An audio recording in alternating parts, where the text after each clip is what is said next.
రహస్య భారతంలో నా ఆధ్యాత్మిక అన్వేషణ అధ్యాయం 13 శీర్షిక భగవంతుని ఉద్యానం. ఉత్తర భారతదేశంలో సంచారం చేస్తున్నప్పుడు బయటి వారికి అంతగా తెలియని దయాల్ బాగ్ అంటే అర్థం భగవంతుని ఉద్యానం అనే స్ఫూర్తిదాయకమైన పేరు గల ఒక కాలనీ గురించి నాకు ఇద్దరు వ్యక్తులు చెప్పారు. అందమైన లక్నో నగరాన్ని నేను సందర్శించినప్పుడు నాకు మార్గదర్శి సహచరుడు అయిన సుందర్లాల్ నిగమ్ వారిలో ఒకరు.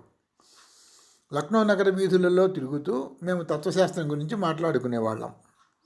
అతనికి 22 ఏళ్లకి మించి ఉండవు, కానీ చాలామంది ఇతర భారతీయుల లాగానే అతని ఆలోచనల్లో వయసుకి మించిన పరిణతి కనిపిస్తుంది. లక్నోలో ప్రాచీన మొఘల్ కట్టడాల మధ్య తిరుగుతూ అవి కట్టించిన రాజుల గురించి మేము చర్చించుకునేవాళ్ళం. ఇండో పర్షియన్ వాస్తుశైలిలో నిర్మించిన ఆ భవనాల అందమైన వంపులు, లేత రంగులు చూస్తుంటే అప్పటి శిల్పుల ఉత్తమాభిరుచులని అభినందించకుండా ఉండలేము. ఆ సమయంలో అక్కడి రాజప్రాసాదాలలో ఉన్న నారింజ తోటలలో విహరిస్తూ గడిపిన అందమైన అనుభవం నేనెప్పుడూ మర్చిపోలేను. ఆ మందిరాలలోని పాలరాతి వరండాలలోనూ స్నానాల గదులలోనూ అయోధ్య నవాబుల అభిమాన సుందరీమణులు తమ వయ్యారాలు ఒలకబోస్తూ తిరిగేవారనే ఊహే మనస్సుని రంజింపజేస్తుంది. ఇప్పుడు మాత్రం ఆ రాచరికానికి చెందిన శిథిలాలు మాత్రమే అక్కడ దర్శనమిస్తున్నాయి. లక్నోలో కోతుల వంతెన అనే వింత పేరున్న ప్రాంతంలో ఒక అందమైన మసీద్ చూడటానికి నేను చాలాసార్లు వెళ్ళాను. సూర్యకాంతిలో చూస్తే తెల్లని ఆ మసీదు బయట భాగమంతా తళతళ మెరిసిపోతూ ఒక దివ్య భవనాన్ని తలపిస్తూ ఉంటుంది. ఆ మసీదు శిఖరాలు ఆకాశంలోకి చొచ్చుకుపోయి నిత్యము దైవ ప్రార్థన చేస్తున్నట్లే కనిపిస్తాయి. లోపలికి చూస్తే అల్లా పేరు స్మరిస్తూ ప్రార్థించే జనసమూహాలు కనిపిస్తాయి. ప్రార్థన చేసే చోట పరిచిన రంగురంగుల తివాచీలు ఆ ప్రదేశం అంతటికీ ఒక వినూత్న శోభనిస్తుంటాయి. మతాన్ని ఒక సజీవ శక్తిలా భావించే ఈ మహమ్మద్ ప్రవక్త అనుచరుల తీవ్ర మతాభినివేశం నిస్సందేహంగా ఎన్నతగ్గదే. అలా విహరించేటప్పుడు యువకుడైన నా సహచరుడిలోని కొన్ని లక్షణాలు నన్ను ఆకర్షించాయి. అతని తెలివైన వ్యాఖ్యలు, అద్భుత మేధ, అల్ప విషయాల గురించి అతని నిర్లిప్తత చూస్తుంటే అతను ఒక యోగ సాధకుడిలాగా కనిపించాడు. చాలాసార్లు కలిసి అనేక విషయాలు చర్చించుకున్నాక తన వంటి అభిప్రాయాలు నమ్మకాలే నాకు ఉన్నాయని తెలుసుకున్నాక తాను రాధాస్వామి రహస్య సమాజంలో సభ్యుడినని అతడు నాకు వెల్లడించాడు. ఆ సమాజానికే చెందిన మల్లిక్ అనే మరో వ్యక్తి కూడా నాకు దయాల్ బాగ్ గురించి చెప్పాడు. అతని పూర్వీకులు శతాబ్దాల తరబడి దేశపు సరిహద్దులలోని ఆటవిక జాతుల వారి దాడులను ప్రతిఘటిస్తూ గడిపారు. బ్రిటిష్ ప్రభుత్వం ఆ జాతుల వారిని ఉద్యోగాలలోకి తీసుకుని మంచి జీతాలు ఇస్తూ వారిని యుద్ధోన్మాదానికి దూరం చేస్తున్నది. అలా సైన్యంలో చేరి కొండల మీద ఎడారులలోనూ రోడ్లు వేస్తూ వంతెనలు నిర్మిస్తూ యుద్ధావసరాలకి తగిన కట్టడాలు కడుతున్న ఆ తెగల వారి పటాలాన్ని మళ్ళీ పర్యవేక్షిస్తుంటాడు. క్రూరంగా కనిపించే ఈ తెగలవారి చేతులలోని తుపాకులు అవసరం అనే కంటే అలంకారాలంటేనే బాగుంటుంది. వాయువ్య సరిహద్దు ప్రాంతంలో వ్యాపారులకి, సైనికులకి కావలసిన నూతన మార్గాలను వీరు నిర్మిస్తుంటారు. వాయువ్య సరిహద్దులో ఉన్న డేరా ఇస్మాయిల్ ఖాన్ అనే ప్రాంతంలో మల్లిక్ పనిచేస్తుంటాడు. ఆయన ఉన్నత వ్యక్తిత్వము, చక్కని ఆలోచన కలిగి స్వతంత్ర భావాలతో ఎప్పుడూ కార్యాచరణలోనే నిమగ్నమై ఉంటాడు. అతనిలోని ఈ లక్షణాలు నాకు బాగా నచ్చాయి. అందరూ యోగ సాధకులలాగానే మొదట్లో బహిరంగపరచలేదు, కానీ నేను చాలాసార్లు అడిగాక ఉద్యోగంలో సెలవు దొరికినప్పుడల్లా తాను వెళ్ళి తన గురువుగారిని కలిసి వస్తూ ఉంటానని మల్లిక్ వెల్లడించాడు. ఆయన గురువుగారైన సాహెబ్జీ మహారాజ్ గారు రాధాస్వామి సమాజానికి అధిపతి అని కూడా చెప్పాడు. అంతేకాదు, తమ గురువుగారు యోగ సిద్ధాంతాలని పాశ్చాత్యుల అభిప్రాయాలకి, జీవన శైలికి అనుగుణమైన దినచర్యని కలిపి ఆసక్తికరమైన ఒక నూతన ప్రణాళికని అమలు చేస్తున్నారని చెప్పాడు. ఈ ఇద్దరు స్నేహితుల ప్రయత్నాల వల్ల నేను రాధాస్వాముల సొంత నగరమైన దయాల్ బాగ్కి తిరుగులేని అధిపతి అయిన సాహెబ్జీ మహారాజ్ గారికి అతిథిగా ఉండే అవకాశం వచ్చింది. అందుకని ఆగ్రా నుంచి బయలుదేరి దయాల్ బాగ్ కాలనీ వరకు దుమ్మురేగే రోడ్ల మీద మోటార్ కారులో ప్రయాణించాను. దయాల్ బాగ్ అంటే భగవంతుని ఉద్యానం. మొదటి చూపులోనే పేరుకు తగ్గట్లు ఈ కాలనీ చాలా అందంగా ఉన్నదనిపించింది. నన్ను సాహెబ్జీ గారి కార్యాలయ భవనం వద్దకు తీసుకెళ్లారు. అక్కడి విశ్రాంతి గది యూరోపియన్ పద్ధతిలో ఎంతో ఆధునికంగా అలంకరించి ఉంది. గోడలకు వేసిన అందమైన రంగులు, సౌకర్యవంతమైన ఫర్నిచరు అన్నీ చాలా కళాత్మకంగా ఉన్నాయి. పాశ్చాత్య నాగరికత ప్రభావం ఇక్కడ అణువణువున కనిపిస్తోంది.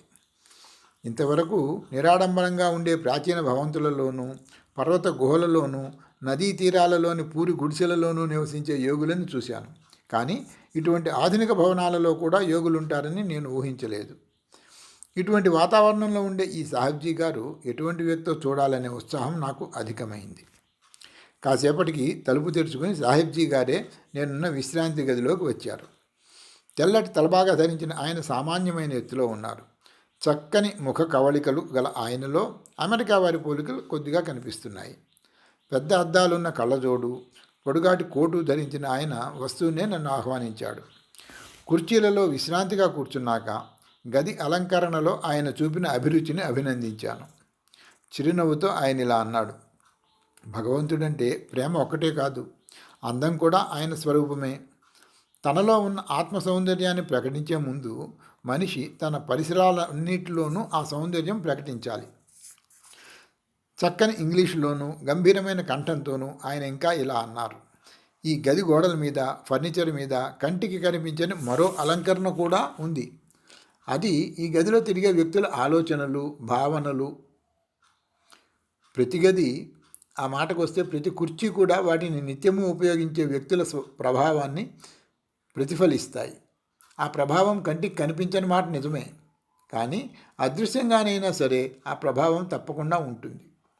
ఆ పరిసరాల్లోకి వచ్చే ఇతర వ్యక్తుల మీద కూడా ఈ ప్రభావం ఎంతో కొంత పడుతుంది అన్నారు ఆయన.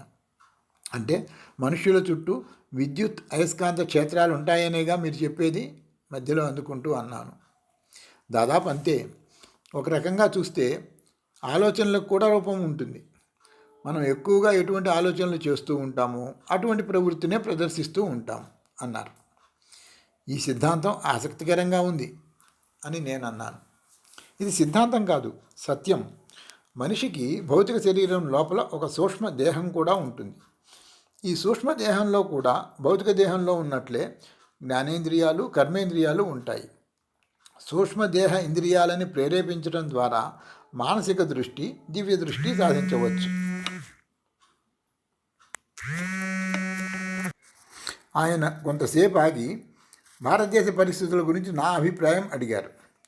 ఈ దేశంలో ఆధునిక జీవన పద్ధతులను నిర్లక్ష్యం చేయటం, అందుబాటులోకి వచ్చిన సౌకర్యాలను కూడా ఉపయోగించుకోకపోవటం, మానవ జీవితాలను సుఖకరం చేసే యంత్రాలపై ఆసక్తి చూపకపోవటం, శుచి శుభ్రత గురించి పట్టించుకోకపోవటం, మతం పేరుతో మూఢనమ్మకాలకి, సాంఘిక దురాచారాలకి లొంగిపోవటం వంటి విషయాలన్నిటి గురించి నిర్భయంగా విమర్శించాను. భారతదేశ శక్తి సామర్థ్యాలన్నిటినీ మూటగట్టి సమయమంతా దైవ సంబంధ విషయాల మీదే కేంద్రీకరించడంతో దుష్ఫలితాలు కలుగుతున్నాయని చెప్పాను. భగవంతుడి వరంగా ఇచ్చిన తెలివితేటల్ని మతం పేరుతో ఇక్కడి మనుషులు అసంబద్ధమైన పనులలో దుర్వినియోగం చేస్తున్నారనటానికి కొన్ని ఉదాహరణలు చెప్పాను. నేను చెప్పిన వాటన్నింటికీ అభ్యంతరం లేకుండా ఆయన అంగీకార సూచకంగా తల ఊపారు. నేను వేసుకున్న సంస్కరణ ప్రణాళికలో ఉన్న విషయాలే మీరు కూడా చెప్పారు, నా వైపు సాలోచనగా చూస్తూ అన్నారు ఆయన. చాలామంది భారతీయులు తమంతట తాము చేసుకోగలిగిన పనులను కూడా భగవంతుడే చేసి పెట్టాలని ఎందుకు ఎదురు చూస్తూ ఉంటారు? నిజంగా అంతే. మా భారతీయులలో చాలామంది మతంతో సంబంధం లేని ఎన్నో విషయాలని కప్పిపెట్టడానికి మతాన్ని వాడుకుంటారు. సాధారణంగా ఏ మతమైనా ప్రారంభమైన తర్వాత సుమారు 50 సంవత్సరాల వరకు స్వచ్ఛంగా ఉంటుంది. ఆ తరువాత కేవలం తత్వం కింద మారుతుంది. ఆ మతానుయాయులు మతం చెప్పిన ప్రకారం జీవించకుండా కేవలం మతం గురించి మాట్లాడటమే చేస్తారు. ఆ తరువాత ఈ మతం అనేది కపట గురువుల పాలపడుతుంది. చివరికి మతం అంటే వంచన అనే స్థాయికి పడిపోతుంది అన్నారు ఆయన.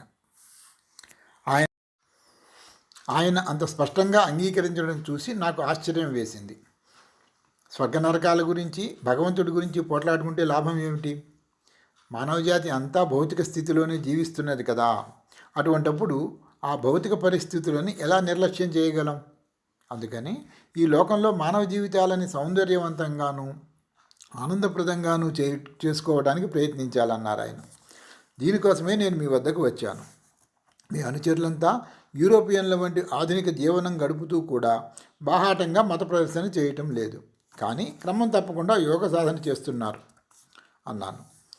అవును, మీరు ఇదంతా గమనించినందుకు నాకు ఆనందంగా ఉంది. మానవుడు కొండ మానవుడు కొండ గుహలలోకి వెళ్లకుండానే చక్కని ఆధ్యాత్మిక జీవనం గడపవచ్చని, అలాగే ప్రాపంచిక వ్యవహారాలన్నీ నిర్వహిస్తూనే యోగ సాధనలో అత్యున్నత స్థితిని చేరుకోవచ్చని ప్రపంచానికి చూపించటానికే నేను దయాల్బాగ్లో ఈ కార్యక్రమాలన్నీ ప్రారంభించాను అన్నారు ఆయన మళ్ళీ. మీరు అలా చేసి చూపగలిగితే భారతీయ బోధనలని ప్రపంచమంతా ఇంకా ఎక్కువగా ఆదరిస్తుంది నమ్మకంగా చెప్పాను నేను. మేము తప్పకుండా చేసి చూపిస్తాం అన్నారు ఆయన. మీకు సంగతి చెప్తాను. ఈ కాలనీ ప్రారంభించినప్పుడు ఇక్కడ చెట్లు బాగా ఎక్కువగా ఉండాలని మేము కోరుకున్నాము. అయితే ఇక్కడి ఇసుక నేలల్లో చెట్లు పెరగడం అసాధ్యమని స్థానికులు చెప్పారు. యమునా నది ఇక్కడికి దగ్గరలోనే ఉంది. మాలో ఈ విషయంలో అనుభవజ్ఞులు ఎవరూ లేరు. అందుకని ఇక్కడి ఇసుక నేలలో ఏ రకమైన చెట్లు పెరిగే అవకాశం ఉన్నదో అని ఎన్నో ప్రయోగాలు చేసి చూశాము. మేము ఎదుర్కొన్న వైఫల్యాలకి కొదవలేదు. మేము మొదటి సంవత్సరం నాటిన దాదాపు 1000 మొక్కలు చనిపోయాయి. ఒక్కటి మాత్రమే బతికింది. దాన్ని గుర్తించి ఆ జాతి మొక్కలను మళ్ళీ నాటాము. ప్రస్తుతం దయాల్బాగ్లో 9000 పెద్ద పెద్ద వృక్షాలు పెరుగుతున్నాయి. మేము సమస్యలను ఎదుర్కొనే విధానానికి ఈ అనుభవం అద్దం పడుతుంది. అందుకనే ఇంత వివరంగా చెప్పాను. ఒకప్పుడు ఇక్కడి బంజరు భూములను కొనడానికి ఎవ్వరూ ముందుకు రాలేదు. కానీ ఈరోజు పరిస్థితిలో ఎంత మార్పు వచ్చిందో మీరే చూస్తున్నారు కదా అన్నారు ఆయన. ఆగ్రా దగ్గరలో ఒక ఆర్కేడియాని నిర్మించాలని మీ ఉద్దేశమా అని ప్రశ్నించాను. ఆయన హృదయపూర్వకంగా నవ్వారు. కాలనీ అంతా తిరిగి చూడాలని నా కోరిక వెల్లడించాను. తప్పకుండా, ఇప్పుడే చూడవచ్చు. ముందు దయాల్బాగ్ కాలనీ అంతా చూసి రండి, అప్పుడు వివరంగా మాట్లాడుకుందాము. మీరు స్వయంగా మా ప్రణాళికలన్నీ చూసి వస్తే నా ఆలోచనలను బాగా అర్థం చేసుకుంటారు అన్నారు ఆయన. మరికొద్దిసేపట్లోనే కాలనీ చూడటానికి బయలుదేరాం. పూర్వం భారతీయ సైన్య వైద్య విభాగంలో పనిచేసి ప్రస్తుతం తన గురువుగారి ప్రణాళిక ప్రకారం తయారవుతున్న ఈ దయాల్బాగ్ నిర్మాణంలో పూర్తిగా నిమగ్నమైన కెప్టెన్ శర్మ అనే వ్యక్తి నాకు మార్గదర్శిగా వచ్చారు. శర్మగారిని పరిశీలనగా చూస్తే పాశ్చాత్యుల ఆధునికత, భారతీయుల ఆధ్యాత్మికత చక్కగా మేళవించి ఆచరిస్తున్నాడని అర్థమవుతుంది. కాలనీ అంతా నిర్మాణ దశలో ఉన్న రోడ్లు, దూరంగా ఫ్యాక్టరీ భవనాలు కనిపిస్తున్నాయి. దయాల్బాగ్ పరిశుభ్రమైన చిన్న పట్టణం. కాలనీ ప్రధాన ద్వారం విలాసవంతంగా తీర్చిదిద్దారు. అన్ని వీధులకి 2 పక్కల పుష్కలంగా నీడనిచ్చే చెట్లను పెంచారు. కాలనీ కేంద్ర ప్రదేశంలో చక్కని పూల తోటలు కనువిందు చేస్తున్నాయి. ఉద్యానవనాలకి అసలు అనుకూలించని ఇక్కడి భూములని తమకు అనుకూలంగా మార్చుకోవడానికి ఎంత శ్రమపడాల్సి వచ్చిందో శర్మ వివరంగా చెప్పారు. ఈ కాలనీ ప్రారంభించినప్పుడు 1915వ సంవత్సరంలో సాహెబ్జీ గారు నాటిన మల్బరీ మొక్క ఆయన కళాత్మక అభిరుచికి దర్పణంలా భాసిస్తోంది. పారిశ్రామిక విభాగంలో మోడల్ ఇండస్ట్రీస్ అనే పేరుతో గాలి, వెలుతురు ధారాళంగా వచ్చే విశాలమైన షెడ్లు నిర్మించారు. మొదట మేము పాదరక్షల పరిశ్రమకు వెళ్ళాము. అక్కడ వరుసగా అమర్చిన అనేక యంత్రాలు వృధా చేస్తూ పనిచేస్తున్నాయి. చాలామంది పనివారు వారి వారి పనులలో నిమగ్నమై ఉన్నారు. నైపుణ్యం విషయంలో నార్థాంప్టన్లోని ఇంగ్లీష్ ఫ్యాక్టరీల్లోని కార్మికులకు వీరేమీ తీసిపోరు. అక్కడి మేనేజరు తాను యూరప్ వెళ్ళి అక్కడి తోలు పరిశ్రమలలో ఆధునిక పద్ధతులలో శిక్షణ పొంది వచ్చానని చెప్పాడు. బూట్లు, చెప్పులు, చేతి సంచులు, బెల్టులు అన్నీ వివిధ దశలలో వేర్వేరు యంత్రాల మీద చకచకా కదిలిపోతున్నాయి. ఇక్కడ పనిచేసే వారందరూ మొదట్లో అనుభవం లేని వాళ్లే. మేనేజర్ దగ్గర తీసుకున్న శిక్షణతోనే మంచి నిపుణులుగా తయారయ్యారు. వీటిలో చాలా వస్తువులు దయాల్బాగ్లోనూ ఆగ్రాలోనూ అమ్మకానికి పెడతారు. కొన్ని వస్తువులు దూర ప్రాంతాలలో ఉన్న ఈ సంస్థ వారి దుకాణాలకే వెళతాయి. తర్వాతి భవనంలో వస్త్ర పరిశ్రమ ఉన్నది. అక్కడ మంచి నూలు వస్త్రాలు, పట్టు వస్త్రాలు తయారవుతున్నాయి. అయితే వస్త్రాలలో వైవిధ్యం పరిమితంగానే ఉంది. దీని పక్కనే అత్యంత ఆధునికమైన యంత్రాగారం ఉంది. పెద్ద పెద్ద కొలుములు, పోతపోసే యంత్రాలు, ఆవిరితో పనిచేసే బలమైన సుత్తి వంటి యంత్రాలతో అక్కడి వాతావరణం అంతా కోలాహలంగా ఉంది. శాస్త్రీయ పరికరాలు, ప్రయోగశాలల ఉపకరణాలు, తూనికల సాధనాలు అక్కడ తయారవుతున్నాయి. యునైటెడ్ ప్రావిన్స్ ప్రభుత్వం వీరి పరికరాల నాణ్యతని అంగీకరించి వాటిని కొనుగోలు చేస్తోంది. ఆ విభాగంలో వివిధ లోహాలపై బంగారు, ఇత్తడి, పూతపూసే విధానాన్ని ఆసక్తిగా గమనించాను. మిగతా పరిశ్రమలలో ఫ్యానులు, గ్రామఫోన్లు, కత్తులు, ఫర్నిచరు తయారవుతున్నాయి. ఇక్కడ పనిచేసే ఒక కార్మికుడు కొత్త రకం శబ్ద పరికరాన్ని కనిపెట్టాడట. త్వరలోనే దాని ఉత్పత్తి కూడా ప్రారంభిస్తున్నారు. ఇక్కడే సిరాతో రాసే కలాలు తయారు చేయడం కూడా చూశాను. భారతదేశం అంతటిలోకి కలాలు తయారు చేసే పరిశ్రమలలో ఇదే మొదటిదని తెలిసి ఆశ్చర్యపోయాను. ఇక్కడ కూడా మొదట్లో నాణ్యత ఉన్న కళాన్ని తయారు చేయడానికి చాలా కష్టపడాల్సి వచ్చిందట. ఇప్పటికి కూడా బంగారు పాళీ చివర ఉండే ఇరిడియం ఎలా అతికించాలో వీరి అవగాహనకి రాలేదు. త్వరలోనే ఆ నైపుణ్యం కూడా సాధిస్తామని వారు ఆశావహంగా ఉన్నారు. అప్పటి వరకు బంగారు పాళీల చివర ఇరిడియం అతికించడానికి వాటిని మాత్రం యూరప్కి పంపుతున్నారు. మరో చోట ఆధునిక ముద్రణాలయం ఉన్నది. దయాల్బాగ్ కాలనీకి కావలసిన అన్ని విధాలైన ముద్రణ పనులు ఇక్కడే చేస్తారు. హిందీ, ఉర్దూ, ఇంగ్లీషు భాషలలో వారు ముద్రించిన కాగితాలు చూశాను. ప్రేమ్ ప్రచారక్ అనే వారపత్రికని ఇక్కడే ముద్రించి దూర ప్రాంతాలలో ఉన్న రాధస్వామీయులందరికీ పంపిస్తారు. ఇక్కడ కార్మిక సమస్యలకు అవకాశమే లేదు. అందరూ తమకు అప్పగించిన పనులని అది పెద్దదైనా చిన్నదైనా కష్టపడుతూ కాకుండా ఆనందంగా చేస్తారు. దయాల్బాగ్ కాలనీకి కావాల్సిన విద్యుత్తు కూడా వారే ఉత్పత్తి చేసుకుంటున్నారు. అన్ని పరిశ్రమలకి, ఇళ్లకి కావలసిన విద్యుత్తు ఉచితంగా సరఫరా చేస్తున్నారు.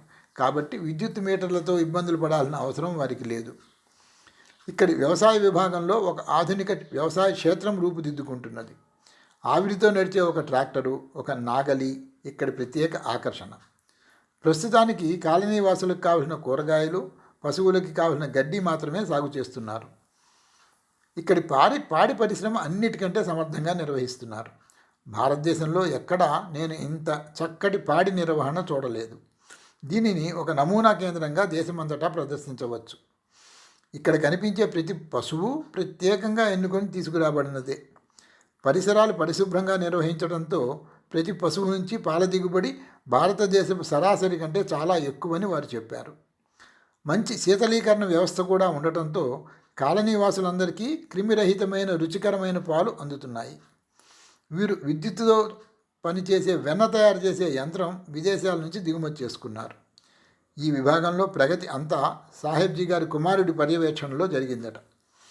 పాడి పరిశ్రమలోని ఆధునిక పద్ధతులను స్వయంగా నేర్చుకోవటానికి ఇంగ్లండు, హాలండు, డెన్మార్కు, అమెరికా దేశాలలోని ప్రసిద్ధ పశు క్షేత్రాలని దర్శించానని ఆ యువకుడు చెప్పాడు. ప్రారంభ దినాలలో వీరు వ్యవసాయానికి కావలసిన నీటికి ఇబ్బంది పడాల్సి వచ్చేది. ఒక కాలువ తవ్వుకోవడం ద్వారా ఆ సమస్యను చాలా వరకు పరిష్కరించుకున్నారు. కానీ నీటి అవసరం పెరగడంతో ప్రభుత్వం నుంచి నిపుణులను పిలిపించుకొని వారి సలహా ప్రకారం ఒక బోరుబావి తవ్వించుకొని అందరికీ సరిపోయినంత నీరు పొందుతున్నారు. కాలనీ లోపలే ఉన్న Radhaswami general and insurance bank limited అనే సంస్థ కాలనీ వారి బ్యాంకింగ్ అవసరాలు తీరుస్తుంది. బ్యాంకు భవనం ఇనుప కడ్డీలతో దృఢంగా నిర్మించుకున్నారు. 20 లక్షల రూపాయల మూలధనంతో ప్రారంభమైన ఈ బ్యాంకు కాలనీ వారి అన్ని ఆర్థిక వ్యవహారాలను నియంత్రిస్తుంది. కాలనీ మధ్యలో దయాల్బాగ్ విద్యా కేంద్రం ఉంది. ఈ కేంద్రానికి కాలనీ అంతట్లోకి అందమైన భవనం నిర్మించారు. ఎర్రని ఇటుకలతో నిర్మించిన ఈ భవనం ఏ పాశ్చాత్యుడికైనా అందంగానే కనిపిస్తుంది. పెద్ద పెద్ద ఆర్చీల ఆకారంలోని కిటికీలు, పాలరాతి పలకలతో ఈ భవనం అంతా మనోహరంగా ఉంది. భవనం ముందు పెద్ద పూలతోట పెంచారు. ఆధునిక పద్ధతులలో నిర్వహించబడుతున్న ఈ ఉన్నత పాఠశాలలో ఒక ప్రిన్సిపాలు, 32 మంది ఇతర ఉపాధ్యాయులు ఉన్నారు. ఉపాధ్యాయులందరూ ఉన్నతాశయాలు కలిగి తమ విద్యార్థులకి తమ గురువుగారైన సాహెబ్జీ మహారాజ్ గారికి సేవ చేయాలనే తపన ఉన్నవారు. ఉన్నతమైన విద్యా ప్రమాణాలు పాటించే ఈ పాఠశాలలో మతబోధన అంటూ విడిగా ఏమీ ఉండదు. కానీ చక్కని వ్యక్తిత్వం అలవర్చుకోవడం మీద శ్రద్ధ పెడతారు. అప్పుడప్పుడు సాహెబ్జీ గారు విద్యార్థులను కలుస్తారు. ప్రతి ఆదివారం ఈ పాఠశాలలో విద్యార్థులను ఉద్దేశించి ఒక ఆధ్యాత్మిక ప్రసంగం చేస్తారు. ఇక్కడ బాలులకి హాకీ, ఫుట్బాల్, క్రికెట్, టెన్నిస్ వంటి ఆటలలో శిక్షణ ఇస్తారు. 7,000 పుస్తకాలున్న ఒక గ్రంథాలయము, ఒక చిన్న మ్యూజియము పాఠశాల శోభని మరింత పెంచుతున్నాయి. మరో అద్భుత భవనంలో ఆడపిల్లలకి ప్రత్యేకంగా ఒక కళాశాల ఉంది. దానికి కూడా అన్ని వసతులు కల్పించారు. భారతీయ స్త్రీలలో పాతుకుపోయిన నిరక్షరాస్యతని పారద్రోలటానికి తన వంతు కర్తవ్యంగా సాహెబ్జీ గారు ఈ కళాశాలను ప్రారంభించారు. ఇవి కాక కేవలం పారిశ్రామిక విద్య కోసం కొత్తగా ఒక కళాశాల ప్రారంభించారు. ఇక్కడ మెకానికల్, ఎలక్ట్రికల్, ఆటోమొబైల్ ఇంజనీరింగ్ విద్య నేర్పడంతో పాటు వివిధ పరిశ్రమలలో పనిచేసే కార్మికులకు శిక్షణ కూడా ఇస్తారు. ఈ కళాశాల విద్యార్థులు చదువుకుంటూనే ప్రత్యక్ష అనుభవం పొందడానికి కాలనీలోని అన్ని పరిశ్రమల్లోనూ వారికి ప్రత్యేక సదుపాయాలు కల్పించారు. ఈ 3 విద్యాసంస్థల విద్యార్థుల కోసం ఆధునిక వసతులతో చక్కని హాస్టళ్లు కూడా కట్టించారు. కాలనీవాసుల నివాసం కోసం నిర్దేశించిన ప్రాంతమంతా దయాల్బాగ్ భవనాల శాఖ అధీనంలో ఉంటుంది. ఇళ్ల నమూనాలు నిర్ణయించి ఇళ్ళు కట్టించడం వారి పని. ప్రతి వీధి కూడా కళాత్మకంగా వివిధ నిర్మాణ శైలులను ప్రతిఫలిస్తూ తీర్చిదిద్దడానికి వారు కృషి చేస్తున్నారు. ఈ నగర నిర్మాణంలో కళాత్మక దృక్పథం ఒక ధ్యేయంగా పెట్టుకున్నారు. అందం లేకుండాను లోపభూయిష్ట నిర్మాణంతోనూ ఉన్న భవనాలు కాలనీలో ఉండకూడదని వారి ఆకాంక్ష. ఈ శాఖ వారు ఇళ్ల నిర్మాణం కోసం 4 రకాల నమూనాలని వాటి ధరని నిర్ణయించి పెట్టారు. కాలనీలో వసతి కోరే వారంతా ఈ శాఖ వారు నిర్ణయించిన 4టిలో తమకు నచ్చిన నమూనాను మాత్రమే ఎంచుకోవాలి. నిర్ణీత ధర చెల్లించి వారికి నచ్చిన భవనాన్ని కొనుక్కోవచ్చు. కాలనీ వాసుల కోసం ఒక చిన్న వైద్యశాల, ప్రసూతి గృహం కూడా ఉన్నాయి. ఒక్క మాటలో చెప్పాలంటే ఈ కాలనీని అన్ని రంగాలలోనూ స్వయం పోషకత్వం అనే సిద్ధాంతం మీద నిర్మించారు. అందుకనే మాకు దారిలో సెల్యూట్ చేసిన రక్షక భటుడు కూడా రాధాస్వామి సమాజ సభ్యుడేనని చెప్పినప్పుడు నాకు ఆశ్చర్యం కలగలేదు. ఉన్నతమైన నైతిక విలువలతో జీవించే ఈ కాలనీలో పోలీసు వారి అవసరం ఏమిటా అని నాకు సందేహం వచ్చింది. ఆ విషయమే అడిగితే ఆహ్వానం లేకుండా వచ్చే చొరబాటుదారులను అడ్డుకోవటానికి మాత్రమే వారు ఉన్నారు అని సమాధానం వచ్చింది. ఎప్పుడూ పని ఒత్తిడిలో ఉండే సాహెబ్జీ మహారాజ్ గారిని కాస్త విశ్రాంతిగా కలిసినప్పుడు ఆయన సాధించిన అద్భుతమైన ప్రగతిని ప్రశంసించి అభివృద్ధి నిరోధక మనస్తత్వంతో కుంగిపోతున్న ఈ భారతదేశంలో ఇంత అభివృద్ధిని సాధించిన పట్టణాన్ని చూసినందుకు ఆశ్చర్యం ప్రకటించాను. ఈ పట్టణం అభివృద్ధికి ఎంతో ధనవ్యయం చేసి ఉంటారు కదా, అసలు ఆ ధనం ఎలా సమకూర్చుకున్నారో అర్థం కావటం లేదు అని అడిగాను. ఆ ధనమంతా ఎక్కడి నుంచి వస్తున్నదో త్వరలో మీరే చూస్తారు. రాధాస్వామి సమాజం సభ్యులే ఈ కాలనీ నిర్మాణానికి కావలసిన ధనం సమకూరుస్తున్నారు. వారిని ఎవ్వరూ బలవంత పెట్టరు. చందాలు వసూలు చేయడం కూడా జరగదు. దయాల్బాగ్ అభివృద్ధికి తమ వంతు సాయం చేయటం తమ కర్తవ్యమని వారు భావిస్తారు. మొదట్లో సభ్యుల విరాళాలపై ఆధారపడినా క్రమంగా దీనిని స్వయం పోషకంగా మార్చే ప్రయత్నం చేస్తున్నాము. ఈ కాలనీ పూర్తి స్వయం పోషకత్వం సాధించే వరకు నేను విశ్రమించను అన్నారు ఆయన. అలా అయితే మీకు ధనవంతులైన మద్దతుదారులు ఉండి ఉంటారు అన్నాను.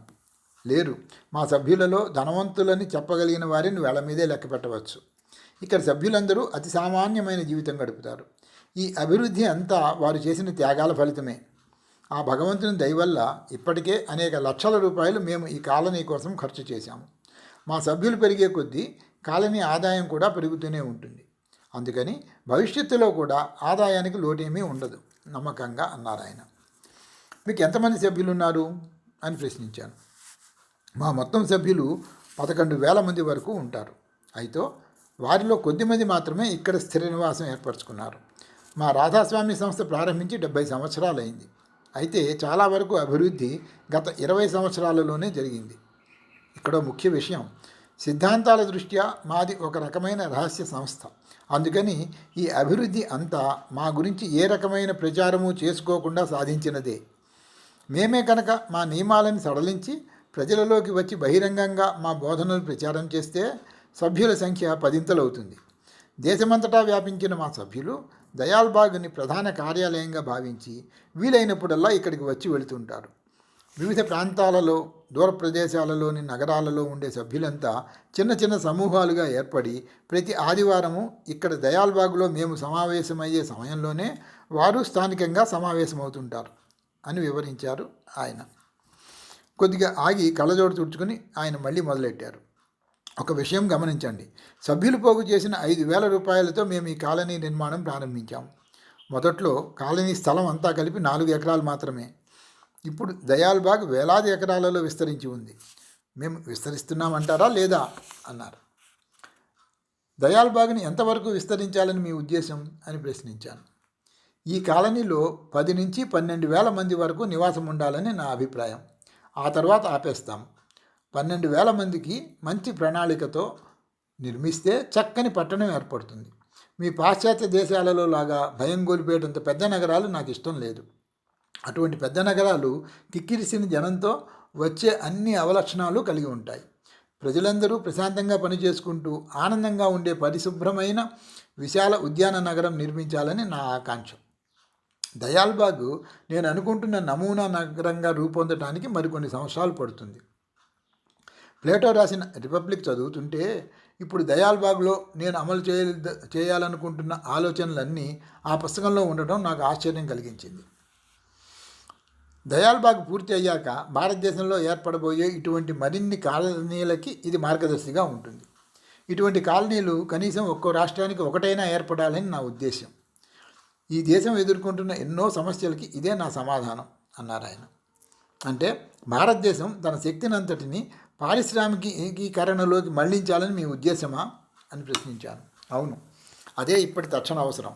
అయితే మేము పాశ్చాత్య దేశాలలాగా ఆ పారిశ్రామికీకరణ ప్రభంజనంలో కొట్టుకుపోకూడదు. ఈ దేశ ప్రజల దారిద్ర్యాన్ని తొలగించడానికి పారిశ్రామిక వికాసం అవసరమే. కానీ ఈ పారిశ్రామికీకరణ మార్గంలో ధనము, ఉత్పత్తి అనే శక్తుల మధ్య అనివార్యంగా చోటు చేసుకునే పోరాటాన్ని నియంత్రించాలి అన్నారు ఆయన. అది ఎలా సాధ్యం అని అడిగాను.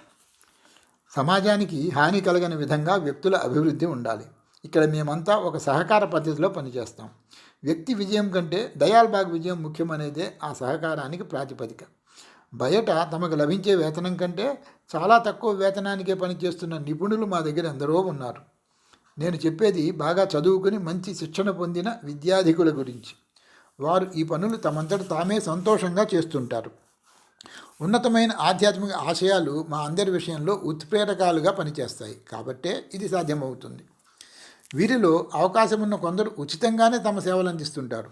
దీనిని బట్టి మా సభ్యుల ఆసక్తి, ఆశయాలు అంచనా వేయవచ్చు. దయాల్బాగ్ నేను చెప్పినట్లు పూర్తిగా అభివృద్ధి చెందాక ఇటువంటి త్యాగాల అవసరం ఉండకపోవచ్చు. వీరందరినీ ఇక్కడికి చేర్చిన ఏకసూత్రత ఆధ్యాత్మిక సాధన మాత్రమే. ఇదే రాధాస్వామి సమాజ ప్రాథమిక సూత్రం. ఎవరైనా ఇక్కడికి వచ్చి పని చేయాలంటే వారికి తగిన వేతనం 1000 అయినా కూడా ప్రస్తుతం మేము భరించలేము. కాబట్టి వారు దాంట్లో 3వ వంతు మాత్రమే తీసుకోవడానికి సిద్ధపడాలి. ఈలోపు ఇల్లు కట్టుకోవటం, వివాహం చేసుకోవటం, పిల్లలు కలగటం జరుగుతాయి. కానీ ఈ సమయం అంతటిలోనూ ఇక్కడికి రావడానికి ప్రాథమిక సూత్రమైన ఆధ్యాత్మిక సాధనని మర్చిపోయి భౌతిక సుఖాల వైపు మొగ్గితే వారు విఫలమైనట్లే లెక్క. అంటే ఈ భౌతిక కార్యకలాపాలలో పాల్గొంటున్నా కూడా సమాజ స్థాపనకి మూలభూతమైన ప్రాథమిక సూత్రాల నుంచి దృష్టి మరల్చకూడదన్నమాట అన్నారు ఆయన. అలాగా, మేము ఒక రకంగా సామ్యవాదులమే, కానీ మీ పాశ్చాత్యుల సిద్ధాంతాల ప్రకారం కాదు. ఇక్కడున్న పరిశ్రమలు, వ్యవసాయ క్షేత్రాలు, విద్యా సంస్థలు అన్నీ సమాజానికే చెందుతాయి. ఇక్కడ వ్యక్తులు కూడా ఇల్లు, స్థలము ఏర్పరచుకోవచ్చు. కానీ ఇక్కడ ఉన్నంతకాలమే వాటి మీద యాజమాన్యం ఉంటుంది. ఇవి మా నియమాలు. బయట విడిగా మీరు ఎంతైనా సంపాదించవచ్చు, ఎన్ని ఆస్తులైనా ఎక్కడైనా సమకూర్చుకోవచ్చు. ఈ విధంగా సామ్యవాదం దుష్ప్రభావం నుంచి మేము దూరంగా ఉండగలం. మా సమాజానికి చెందిన ఆస్తులు, సభ్యులిచ్చే విరాళాలు అన్నీ కూడా మతాభినివేశంతో ధర్మకర్తలు జాగ్రత్తగా ఖర్చు పెడతారు. మా ఆధ్యాత్మిక ఆశయాలే అందరికీ మార్గదర్శకాలు.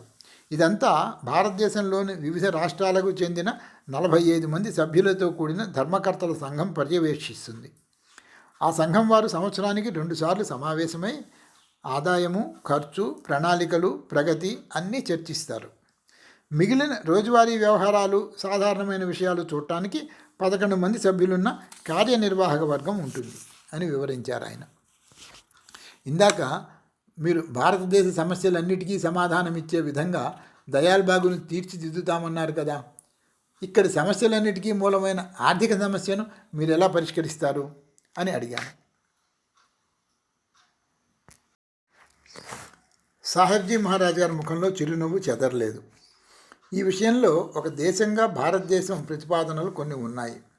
ఉదాహరణకి రాబోయే సంవత్సరాలలో మెరుగైన అభివృద్ధిని సాధించడానికి మేము ఒక ప్రణాళిక సిద్ధం చేశాము. ఆర్థికంగా, సామాజికంగా మౌలికమైన మార్పులు ఈ ప్రణాళికలో ఉన్నాయి. కొత్తగా మేము ఒక వారసత్వ నిధిని ప్రారంభించాము.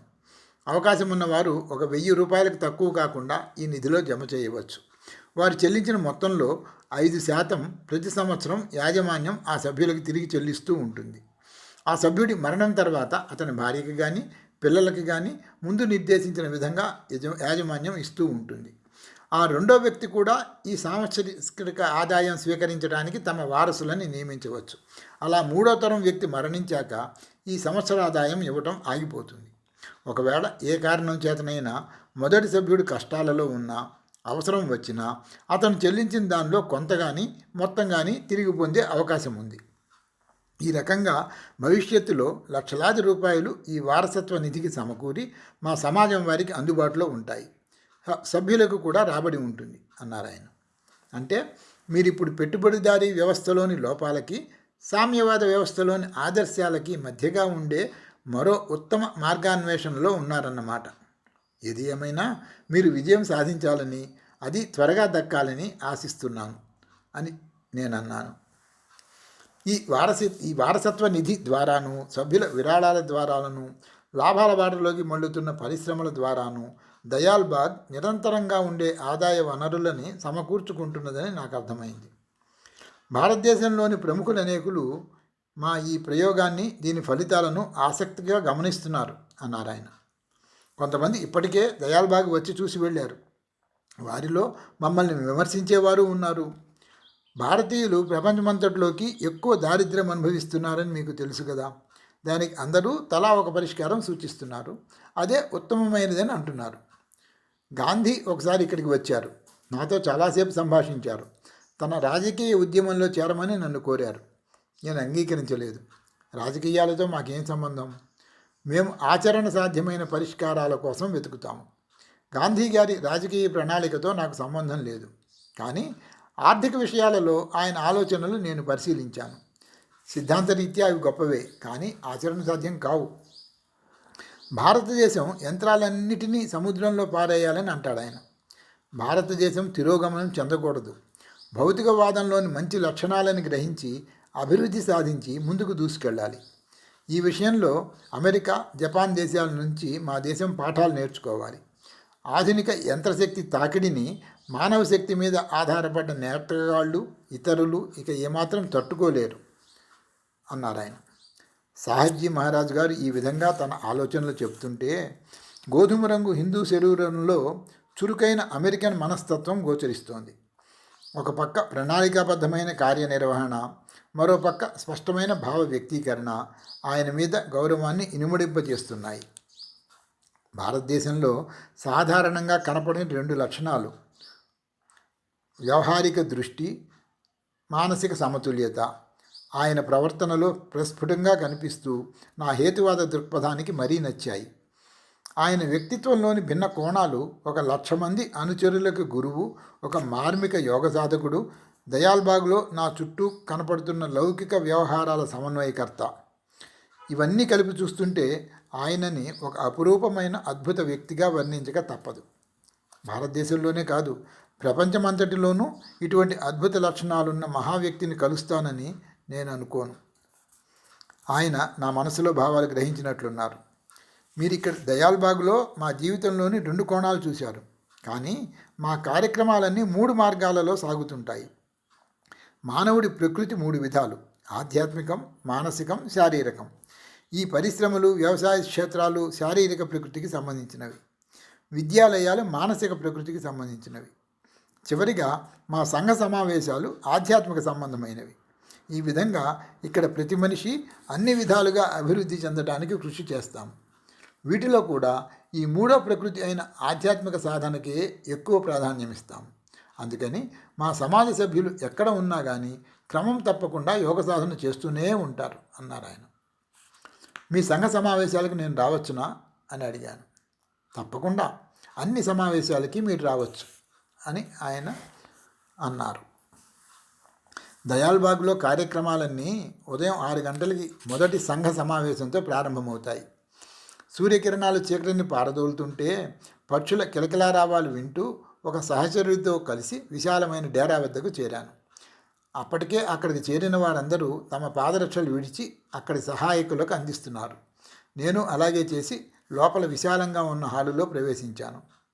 బాగా ఎత్తుగా ఉన్న వేదిక మీద సాహెబ్జీ మహారాజ్ ఆసీనులై ఉన్నారు.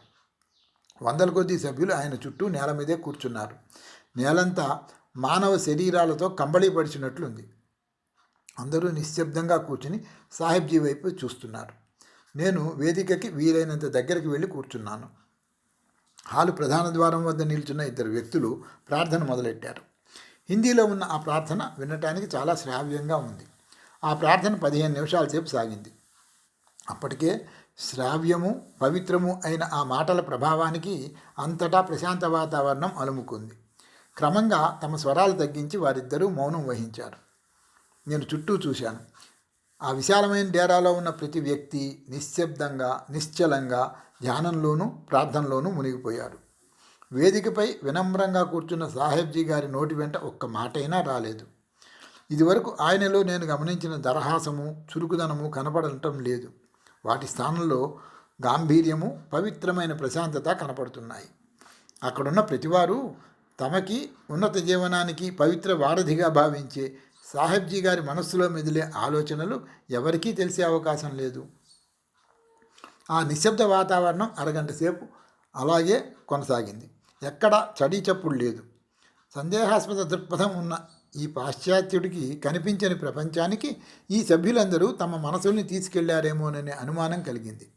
కొద్దిసేపట్లోనే రకరకాల పనులతో సందడితో నిండబోతున్న కాలనీ వాతావరణానికి ఇది నాంది అన్నమాట. సమావేశం ముగియగానే నేను నా బస వైపు బయలుదేరాను. దారిలో కొందరు సమాజ సభ్యులు కొందరు సందర్శకులు మాట్లాడుకుంటుంటే వారితో చేరాను. వారిలో చాలామంది చక్కటి ఇంగ్లీష్ మాట్లాడుతున్నారు.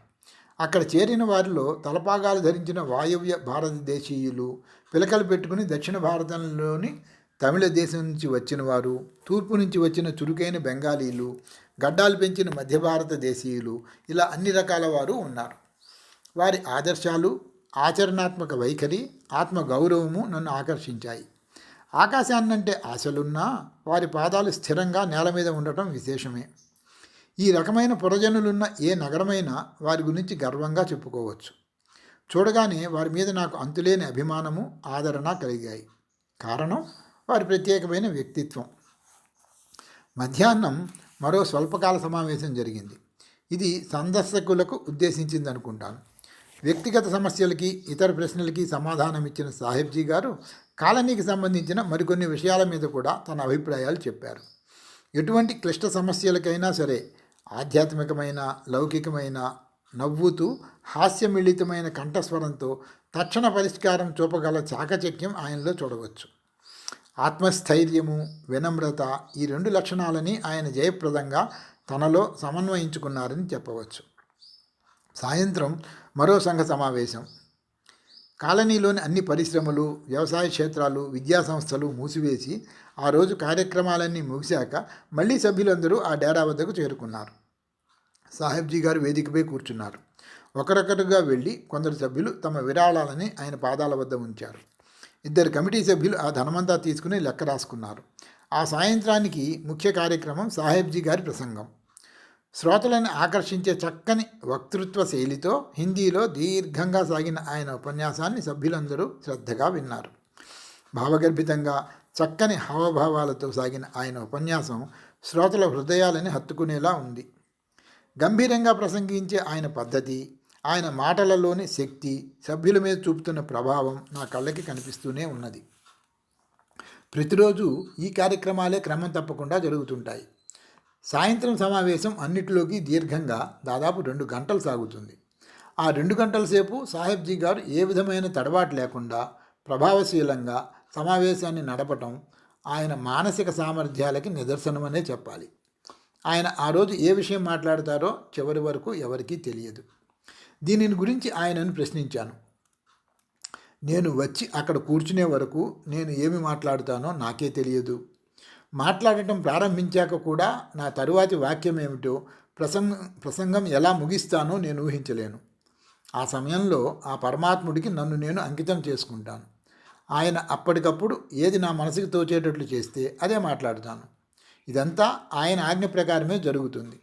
నేను పూర్తిగా ఆయన వశంలో ఉన్నట్లే అన్నారు ఆయన.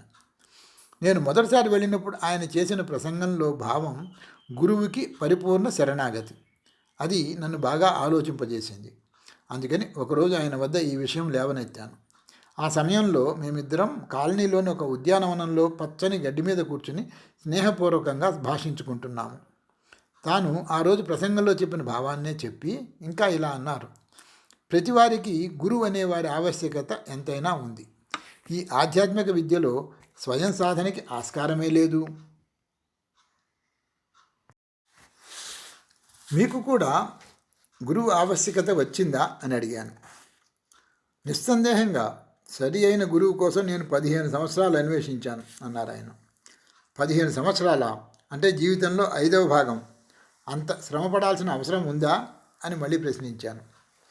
నిజమైన గురువు అన్వేషణలో గడిపిన సమయం అది 20 సంవత్సరాలైనా సరే వృధా కాదు. వెంటనే జవాబిచ్చారు ఆయన. నేను ఈ మార్గంలోకి రావడానికి ముందు నీలాగా సందేహాస్పద దృక్పథం ఉన్నవాడినే. ఆధ్యాత్మిక జ్ఞానం కలిగించే గురువుగారి కోసం తీవ్రంగా ప్రయత్నించాను. యవ్వనంలో ఉన్న నేను శాశ్వత సత్యాన్ని బోధించమని చెట్లని, పుట్టలని, చివరికి గడ్డిని కూడా ప్రాధాయపడ్డాను. కళ్ళ వెంట అశ్రువులు ధారగా కారుతుంటే హృదయం నిండా దుఃఖాన్ని నింపుకొని ఎన్నో రోజులు గడిపాను. చివరికి ఒత్తిడి తట్టుకోలేక భగవంతుడు నాకేదో దారి చూపించే వరకు ఆమరణాంతమైనా సరే ఆహారం తీసుకోకూడదని పట్టుబట్టి కూర్చున్నాను. ఆ మర్నాడు రాత్రి ఒక వ్యక్తి స్వప్నంలో దర్శనమిచ్చి తానే నా గురువునని చెప్పాడు. ఆయన ఎక్కడుంటారో అడిగితే అలహాబాద్ అని చెప్పి నా పూర్తి వివరాలు నీవక్కడికి చేరాక నీకే తెలుస్తాయి అన్నారు. మర్నాడు అలహాబాద్కి చెందిన నా స్నేహితుడు ఒకరిని కలిసి నా స్వప్న వృత్తాంతం చెప్పాను. అతడు వెళ్ళి ఒక ఫోటో తీసుకువచ్చాడు. ఆ ఫోటోలో చాలామంది వ్యక్తులు ఉన్నారు. వారిలో నేను స్వప్నంలో చూసిన వ్యక్తి ఉన్నారేమో చూడమన్నాడు. నేను వెంటనే ఒక వ్యక్తిని గుర్తుపెట్టి చూపించాను. ఆ ఫోటో అలహాబాద్లో రహస్య పద్ధతిలో నడిచే ఒక సంస్థ సభ్యులదని, నేను చూపిన వ్యక్తి వారి గురువు గారని అతడు చెప్పాడు. వెంటనే నేను ఆ వ్యక్తిని చేరి ఆయన శిష్యుడిని అయ్యాను. చాలా ఆసక్తికరంగా ఉంది అన్నాను. నువ్వు స్వయంగా మొదలెట్టి నీ శక్తి కొద్దీ యోగ సాధన చేసినా కూడా ఒక గురువుగారిని చేరిన తర్వాతే నీకు భగవద్ అనుగ్రహం లభిస్తుంది. దీనికి తిరుగులేదు. నీకు మార్గదర్శి ఉండి తీరాల్సిందే. స్వచ్ఛమైన మనసుతోనూ పూర్తి నమ్మకంతోనూ ప్రార్థించే వారికి సమర్థుడైన గురువు అనుగ్రహం తప్పకుండా కలుగుతుంది అన్నారు ఆయన. అలాంటి గురువును కనుక్కోవడం ఎలా అని మళ్ళీ అడిగాను. తన వద్దకు వచ్చేవారెవరో గురువుగారికి ముందే తెలుస్తుంది. ఆయన అయస్కాంతంలాగా వారిని తన వద్దకు లాక్కుంటాడు. ఆయన శక్తి వారికి గమ్యం చూపిస్తుంది. ఫలితం సాఫల్యమే అన్నారు ఆయన. మేము ఇలా మాట్లాడుకుంటుండగానే మా చుట్టూ చాలామంది చేరి ఆసక్తిగా వినటం మొదలెట్టారు. రాధాస్వామి సిద్ధాంతాలను పూర్తిగా అర్థం చేసుకోవడానికి ప్రయత్నిస్తున్నాను, కానీ కష్టంగా ఉంది. మీ శిష్యులలో ఒకరు ఈ విషయం గురించి మీ పూర్వ గురువు బ్రహ్మశంకర మిశ్ర గారు రాసిన పుస్తకం ఒకటి ఇచ్చారు. దానిని శ్రద్ధగా చదువుతున్నాను అని ఆయనతో చెప్పాను. సాహిబ్జీ గారు నవ్వారు. మా రాధాస్వామి సమాజం బోధనల గురించి తెలుసుకోవాలంటే మాకు యోగ సాధన కూడా చేయాలి. సిద్ధాంతాలని చదవటం కంటే ప్రతిరోజు యోగ సాధన చేయడం చాలా ముఖ్యమైనదిగా మేము భావిస్తాం. మా సమాజంలో చేరడానికి వచ్చిన వారిని మేము కూడా అంగీకరించిన తర్వాత మా ధ్యాన పద్ధతులని రహస్యంగా ఉంచుతామని ప్రమాణం చేసిన వారికి మాత్రమే అవి నేర్పాలని నియమం ఉంది. అందుకని ప్రస్తుతం ఆ వివరాలు నీకు చెప్పలేను. మా ధ్యాన పద్ధతికి ఆధారం శబ్దయోగం, అంటే అంతర్వాణిని వినగలగటం అన్నారు ఆయన. నేను చదివిన పుస్తకంలో శబ్దం నుంచే ఈ విశ్వం సృష్టి జరిగిందని రాసి ఉన్నది అని నేను అన్నాను. భౌతిక దృష్టితో చూస్తే నువ్వు సరిగానే అర్థం చేసుకున్నావు. అంతరార్థం ఏమిటంటే ఈ సృష్టి ప్రారంభించడానికి ముందు పరమాత్మ శబ్ద తరంగాలని సృష్టించాడు. ఈ దివ్య తరంగాలని మా సమాజం అర్థం చేసుకుంది, వాటికి రూపం కల్పించింది. ఈ శబ్దంలో దానిని సృష్టించిన పరమాత్మ శక్తి ఇమిడి ఉందని మా నమ్మకం. అందుకని మా సభ్యులలో ఎవరైనా శ్రద్ధగా శరీరాన్ని, మనసుని స్థిరంగా నిలిపి ఈ అంతర్వాణిని వినటానికి ప్రయత్నించి అలా వినటంలో సఫలమైతే వారు ఆ పరమాత్మ అనుగ్రహానికి, జ్ఞానానికి పాత్రులవుతారు అన్నారు ఆయన. హృదయ కవాటాలలో నుంచి రక్తం ప్రసరించేటప్పుడు కలిగే చప్పుడే ఆ దివ్యవాణి అనుకోవచ్చా? అంతర్గతంగా వినిపించే శబ్దం ఇంకేమీ ఉండదు కదా అని ప్రశ్నించాను. నేను చెప్పేది భౌతికంగా వినిపించే శబ్దం కాదు, ఆధ్యాత్మిక అర్థంలో చెప్తున్నాను. భౌతికంగా మనకు వినిపించే శబ్దం సృష్టి సమయంలో ప్రారంభమైన శబ్దం మాత్రం ప్రతిరూపమే. మీ శాస్త్రజ్ఞులు పదార్థాన్ని ఎలా విద్యుత్ శక్తిగా మార్చగలిగారో అలాగే మనం భౌతికంగా వినే శబ్దం అనే శక్తిని కూడా సూక్ష్మ తరంగాలుగా మారిస్తే అది భౌతికంగా మనకు వినపడనంత చిన్నదైపోతుంది. అటువంటి సూక్ష్మాతి సూక్ష్మ తరంగాలను కూడా మనం ఆధ్యాత్మిక శక్తితో వినగలం. శబ్దం తను ఉద్భవించిన స్థానశక్తిని కాపాడుకుంటూ ఉంటుంది. అందుకని నీ ధ్యానాన్ని అంతర్ముఖం చేయాలి. సృష్టి ప్రారంభంలో సృష్టికర్త చేసిన మార్మిక శబ్దాల ప్రతిధ్వనులు మానవులు ఆధ్యాత్మిక స్థాయిలో వినగలరు.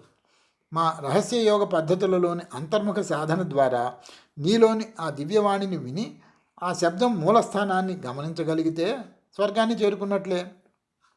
మా రాధాస్వామి పద్ధతులను శ్రద్ధగా పాటించి అంతర్ముఖ ధ్యానం ద్వారా ఆ మార్మిక శబ్ద మూలాలను కనుక్కోగలిగితే ఆ ఆనంద పారవస్యాన్ని నువ్వు స్వయంగా అనుభవించవచ్చు అన్నారు ఆయన. మీ బోధనలన్నీ చాలా కొత్తగా ఉన్నాయి అన్నాను. మీ పాశ్చాత్యులకి అలా అనిపించవచ్చేమో కానీ భారతీయులకి కాదు. 15వ శతాబ్దంలోనే కబీర్ అనే భక్తుడు ఈ శబ్దయోగాన్ని కాశీనగరంలో బోధించేవాడు. ఇటువంటివి వింటుంటే నాకేమనాలో తోచడం లేదు అన్నాను. ఇందులో వింత ఏముంది? ఒక రకమైన శబ్దం అంటే సంగీతం మనిషిని పరవశింపజేయగలదు కదా. మానవులు సృష్టించిన సంగీతానికే ఇంత శక్తి ఉన్నప్పుడు దేవలోకంలో జనించిన ఈ అంతర్గత దివ్య శబ్దానికి ఇంకా గొప్ప ప్రభావం ఉంటుందని ఒప్పుకుంటారా అని ఆయన ప్రశ్నించారు. మీరు చెప్పే ఆ అంతర్గత దివ్య శబ్దం ఉన్నదని నిరూపించినప్పుడు అలాగే ఒప్పుకుంటాను అన్నాను. సాహెబ్జీ నా సమాధానంతో కొంత అసహనానికి గురైనట్లున్నారు. నీకు నమ్మకం కలిగించడానికి నేను చాలా ఉదాహరణలు చూపగలను. ఆధిభౌతికమైన శక్తులున్నాయని వట్టి హేతువాదులకి ఎలా నిరూపించాలి? సత్యాన్ని గ్రహించడానికి సిద్ధపడని మనస్సుకి భౌతిక విషయాలు తప్ప మరేమీ కనపడవు. ఈ ఆధ్యాత్మిక సత్యాల గురించి నీకు పూర్తి నమ్మకం, అది స్వీయానుభవం కావాలంటే ఒక క్రమ పద్ధతిలో యోగ సాధన చెయ్యాలి. ఒక్క విషయం చెబుతాను విను. ఈ మానవ శరీరానికి మనకి సాధారణంగా తెలిసిన వాటికంటే ఎంతో ఉన్నతమైన కార్యాలు చేయగలిగే శక్తి ఉన్నది. మానవ మస్తిష్కంలోని ఆంతరిక కేంద్రాలలో సూక్ష్మమైన అదృశ్య ప్రపంచాలు దాగి ఉన్నాయి. నిరంతర శిక్షణ ద్వారా ఈ ఆంతరంగిక కేంద్రాలని ప్రభావితం చేసి ఈ అదృశ్య ప్రపంచాలని దర్శించవచ్చు. ఈ కేంద్రాలలో అతి ముఖ్యమైన దానికి అత్యున్నతమైన పరమాత్మను గురించిన జ్ఞానం కూడా ఉన్నది అన్నారు ఆయన. మీరు చెప్పే మస్తిష్క కేంద్రాలు వైద్యులు అంగీకరించేవేనా అని ప్రశ్నించాను. కొంతవరకు. శరీరంలో భౌతికంగా కనిపించేవి అవయవాలే కానీ ప్రభావం చూపేవి ఆంతరిక కేంద్రాలు. ఈ ఆంతరిక కేంద్రాలలో ముఖ్యమైనది పినియల్ గ్లాండ్. అది 2 కనుబొమల మధ్య ఉంటుంది. మనిషిలోని ఆధ్యాత్మిక కేంద్ర స్థానం ఇది. ఆ ప్రాంతంలో తుపాకీతో కాలిస్తే తక్షణ మరణం తథ్యం. కళ్ళకి, చెవులకి, నోటికి సంబంధించిన నాడుల ద్వారా ప్రవహించే ఆధ్యాత్మిక ప్రవాహాలన్నీ ఇక్కడే కలుసుకుంటాయి అన్నారు ఆయన. పినియల్ గ్లాండ్ పనిచేసే తీరు గురించి వైద్య శాస్త్రజ్ఞులకి ఇంకా పూర్తి అవగాహన లేదు కదా అని నేను అన్నాను. మనిషి మనస్సుకి, శరీరానికి జీవము, చైతన్యము కలిగించే ఈ ఆత్మస్థానం గురించి అవగాహన చేసుకోవటం కష్టమే. ఈ పినియల్ గ్లాండ్ గురించి తాత్కాలికంగా పక్కకు తొలగితే కలలు, గాఢనిద్ర ఆవరిస్తాయి. అదే శాశ్వతంగా తొలగితే మరణం ప్రాప్తిస్తుంది. మానవ దేహంలో విషమంతా నిండి ఉండటం వల్ల, సృష్టికి మూలమైన పంచభూతాలు మానవ శరీరంలో సూక్ష్మ రూపంలో ఉండటం వల్ల, ఆత్మకి అన్ని లోకాలతోనూ సంబంధం ఉండటం వల్ల మనిషిలోని ఈ ఆత్మ సుదూర ఆధ్యాత్మిక ప్రపంచంలో ప్రవేశించగలుగుతుంది. ఆత్మ ఈ పినియల్ గ్లాండ్ని వదిలి ఊర్ధ్వలోకాలకి చేరే దారిలో మస్తిష్కంలోని బూడిద రంగు పదార్థం ద్వారా ప్రయాణించేటప్పుడు విశ్వాత్మతో సంపర్కం ఏర్పడుతుంది. తెల్లని పదార్థంలో నుంచి ప్రయాణించేటప్పుడు ఉదాత్త ఆధ్యాత్మిక స్థాయికి చైతన్యాన్ని ఉద్దీపితం చేస్తుంది. కానీ ఈ ఆధ్యాత్మిక చైతన్యాన్ని అందుకోవటానికి అన్ని ఇంద్రియాల కార్యక్రమాలను నిశ్చల స్థితిలోకి తీసుకురావాలి. లేకపోతే బాహ్య వాతావరణంలో నుంచి కలిగే ప్రకంపనలని నియంత్రించడం కష్టం. అందుకని మా యోగ సాధన సారం ఏమిటంటే దృష్టిని బాహ్య విషయాల నుంచి అంతర్ముఖంగా మళ్లించి అంతర్గత చైతన్యాన్ని అవగాహన చేసుకునే వరకు తదేక ధ్యానంలో మునిగిపోవడమే ఉత్తమమైన మార్గమని.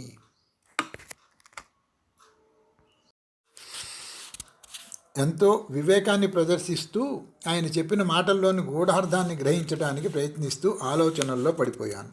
అప్పటికే మా చుట్టూ చాలామంది చేరి ఆసక్తిగా వింటున్నారు. ఆయన చెప్పేది ఆకర్షణీయంగా కనపడుతున్నది, కానీ నా సందేహం వదలటం లేదు. మీరు చెప్పిన మాటల్లో నిజాన్ని గ్రహించడానికి ఏకైక మార్గం మీ శబ్దయోగ సాధన అని చెబుతున్నారు, కానీ ఆ యోగ సాధన రహస్యం అంటున్నారు అని అడిగాను. మా సమాజంలో చేరడానికి ఉత్సాహం చూపిన వారిని మేము అంగీకరించి చేర్చుకున్నాక మాత్రమే మా ఆధ్యాత్మిక సాధన పద్ధతులు బోధిస్తాం అన్నారు ఆయన. నాకు వ్యక్తిగత అనుభవం, అది నేను స్వయంగా అనుభవించి చూసే నిదర్శనం ఏమన్నా ముందుగా చూపగలరా? మీరు చెప్పేదంతా నిజమే కావచ్చు, కానీ నా హృదయం నిదర్శనాన్ని కోరుతున్నది అని దృఢంగా చెప్పాను. మీరు ముందు మా సమాజంలో సభ్యులు అవ్వాలి. ఆయన అంతే దృఢంగా సమాధానం ఇచ్చారు. క్షమించాలి, నేను అలా చేయలేను. నిదర్శనం లేకుండా నమ్మటం నా వల్ల కాదు అన్నాను. సాహెబ్జీ గారు నిస్సహాయంగా చేతులెగలేశారు. అలా అయితే నేను మాత్రం ఏమి చేయగలను?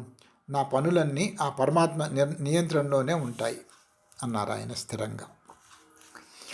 ప్రతిరోజు సమాజ సభ్యుల్లాగా నేను కూడా క్రమం తప్పకుండా అన్ని సంఘ సమావేశాలకి వెళుతున్నాను.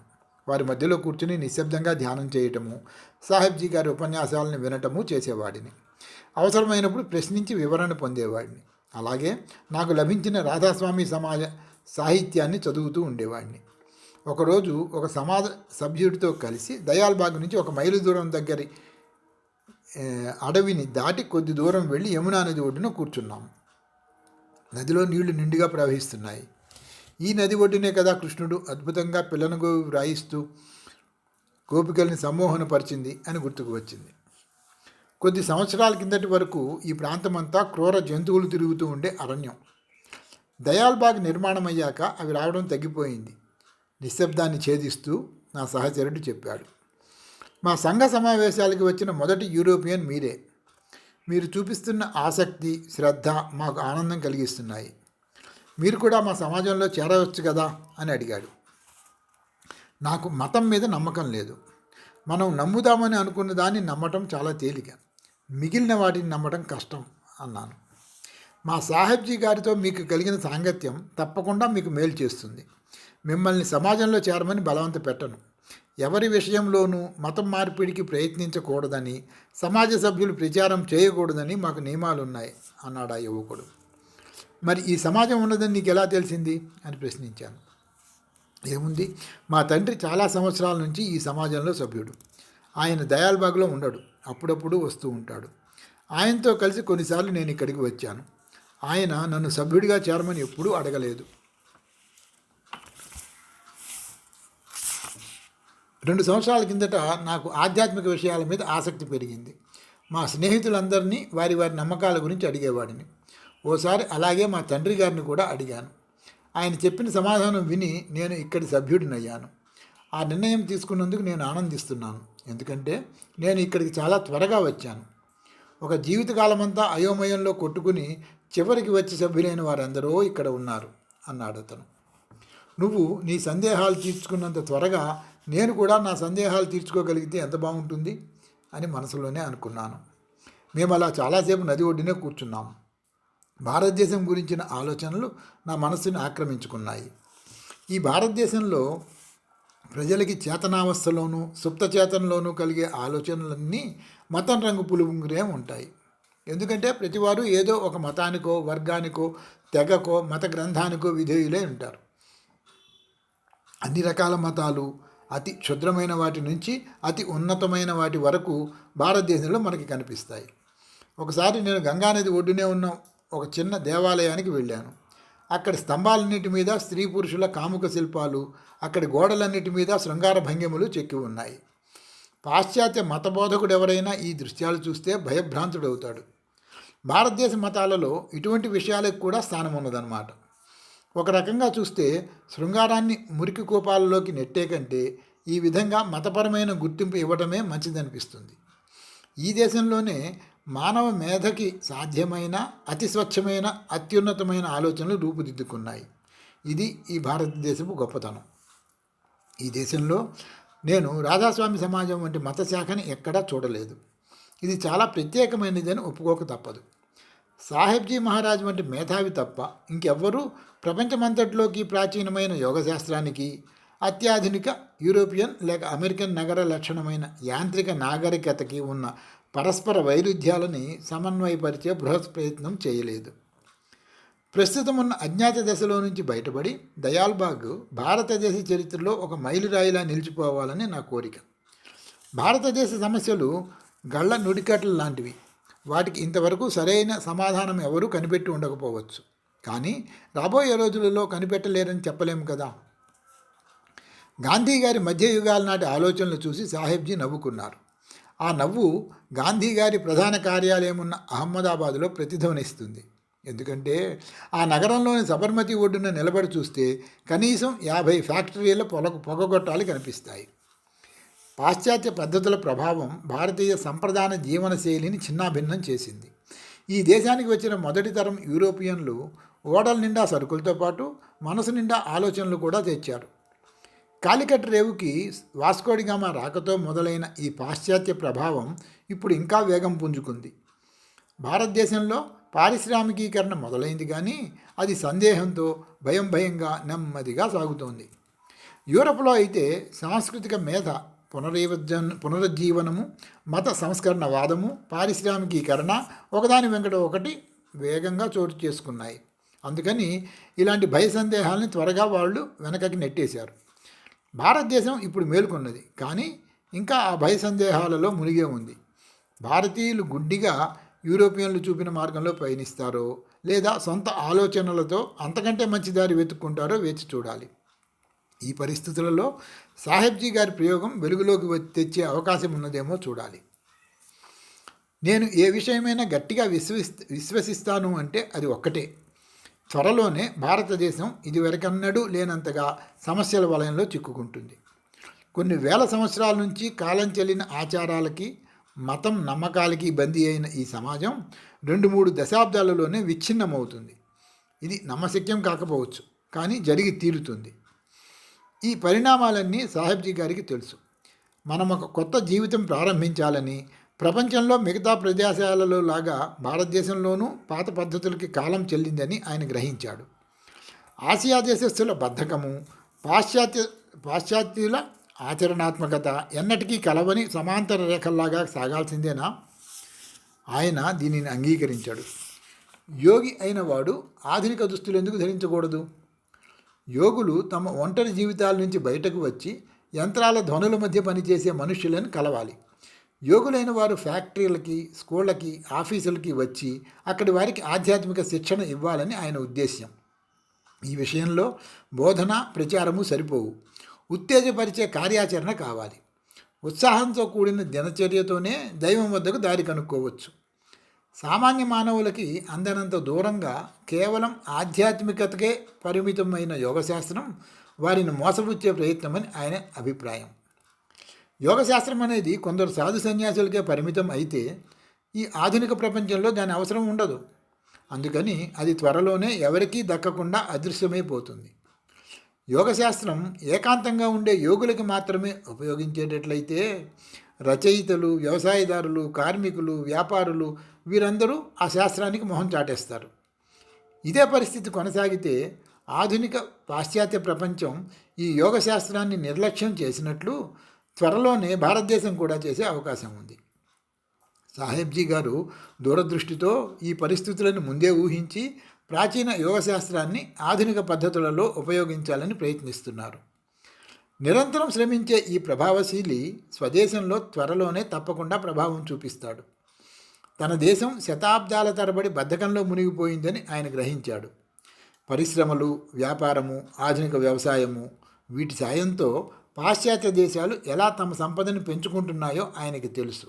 అలాగే యోగశాస్త్రం భారతదేశ ఋషులు అందించిన విలువైన వారసత్వపు సంపద అని, ఆ శాస్త్రం తెలిసిన కొద్దిమంది గురువులు ఏకాంతంలో కాలం గడుపుతున్నారని, వారందరూ మరణించాక ఈ విలువైన యోగ విద్య కూడా అంతరించిపోతుందని ఆయనకి తెలుసు.